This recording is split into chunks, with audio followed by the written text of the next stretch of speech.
Hey everyone, good morning and শুভ সপ্তমী সবাইকে। সবাই কেমন আছো? আশা করছি তোমরা অনেক অনেক ভালো আছো। আর সবার পুজো কেমন কাটছে প্লিজ কমেন্ট বক্সে জানিও। আর তোমরা কারা কারা কোথায় কোথায় ঠাকুর দেখলে সেটাও জানিও।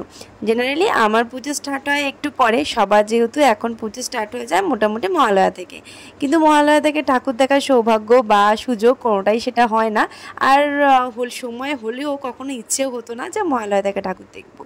তো যথারীতি পঞ্চমীর দিন মাঝে 1 ঘন্টার সুযোগ পেয়েছিলাম, একটু ফাঁকা করেছিলাম, জাস্ট সেই সময়ে বেরিয়েছিলাম দাদুকে নিয়ে একটু ঠাকুর দেখতে, কারণ এরপর ভিড় হয়ে যাবে এবং আমারও হয়তো আর সময় সুযোগ করে উঠতে পারবো না।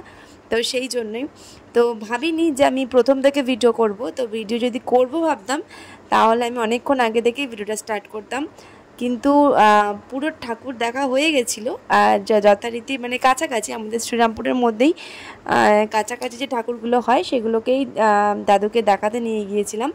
তো 1 ঘন্টার মধ্যে যতটুকু কভার করা যায় আর কি। তারপর সন্ধে সন্ধে হয়ে এসেছিলো, এটা ছিল লাস্ট ঠাকুর দেখা আমাদের। কিন্তু যেহেতু এটা আমার এতটাই নজর কেড়েছিল তাই ভাবলাম এখানেই ভিডিও করতেই হয়, ভিডিও না করলে আর বোধহয় ঠাকুর দেখাটা সম্পূর্ণ হবে না।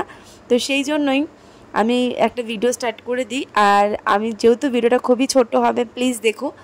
যারা যারা ঠাকুর দেখতে ভিড়ে পছন্দ করো না তারা তারা হয়তো নিশ্চয়ই চতুর্থী পঞ্চমী ষষ্ঠীতেই ঠাকুর দেখো, কিন্তু আমি সত্যি কথা বলতে দাদুকে নিয়ে যাবো বলে একটু তাড়াতাড়ি বেরিয়েছিলাম, না হলে পঞ্চমী ষষ্ঠীতে ঠাকুর দেখার আমার খুব একটা ইচ্ছে হয় না। তো এটা আমাদের শ্রীরামপুরেরই একদম শিব মন্দির রয়েছে, শিব মন্দিরের ঠাকুর। এটা খুব ভালো লেগেছিলো, ঠাকুরের থিমটা আমার ভালো লেগেছিলো বলেই তোমাদের সাথে শেয়ার করলাম। এটা 51 পিঠ করেছিল এবং 51 পিঠে যা যা মায়ের রূপ হয় সেই সমস্ত কিছু নিয়েই কিন্তু আজকের এই মণ্ডপের সাজসজ্জা। তো খুবই ভালো লেগেছিলো, সেই জন্যই তোমাদের সাথে শেয়ার করলাম। তো প্লিজ তোমাদের কেমন লাগলো জানিও। মায়ের রূপ তো দেখলেই কেমন, মাকেও এখানে বেশ অন্যরকমভাবে সাজিয়ে তোলা হয়েছে। আর শুধুমাত্র কিন্তু আমি এই মণ্ডপেরই অংশটাই তোমাদের সাথে শেয়ার করলাম, এর বাইরেটা ছিল এরকম আর ভেতরে 51 পিঠ করা হয়েছিল। তবু আমি এন্ট্রি গেট থেকে ভিডিও করতে ভুলে গিয়েছিলাম, ভেতরে যাওয়ার পর ভিডিও করতে মনে পড়েছিল আমার।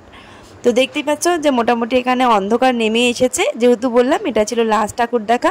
বেরিয়েছিলাম মোটামুটি ওই 4টে সাড়ে 4টে। তারপর ঠাকুর দেখার থেকে এখন তো রাস্তায় প্রচণ্ড পরিমাণে জ্যাম থাকে, তাই একটু লেটও হয়ে যায়। আর ওইদিকে পার্লারে কাস্টমারও ছিল, সেই জন্য আমার মনটা ওইখানেই পড়েছিল। তো যাই হোক, দাদুকে একটু সময় দিলাম, প্রত্যেক বছরই দেওয়ার চেষ্টা করি। আর যারা যারা আমার শ্রীরামপুরের বন্ধু রয়েছে তারা তো জানোই এটা আমাদের ফেমাস পুজো। আর এই জায়গাতে মেনলি 3-4টে পুজো পরপর হয়, তাই এই জায়গাটায় যে আসবে সে মোটামুটি 4টে ঠাকুর তো দেখতেই পারবে, খুব ভালো লাগবে। তো চলো আজকের মতন ভিডিওটা এইটুকুই, টাটা সবাইকে।